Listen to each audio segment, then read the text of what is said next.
Hello, my name is Bill Balzano, and I am the instructor for Psychology 365, the psychology of human sexuality.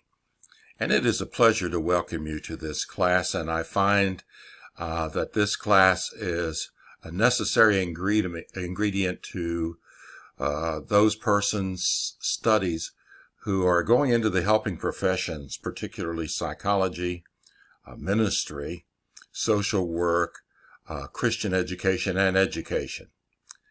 No subject is more current in today's society than that subject of human sexuality.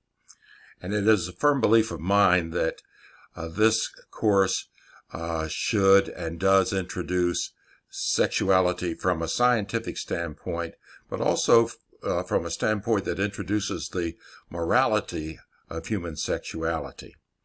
During this brief semester, we're going to study, of course, the anatomy of sexuality, both male and female. We will be looking at pregnancy and childbirth. We will be studying lifelong development of sexuality, how that it plays out from childhood to senior citizens.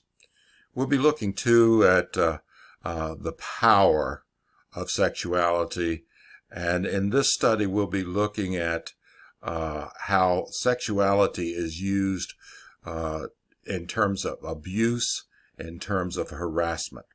So we will have a rich list of topics to review during our course. I've taught this course many times, and I look forward to interacting with you on any question or suggestions you may have. God bless you, and thanks for signing up for this course. I think you're going to find it rewarding.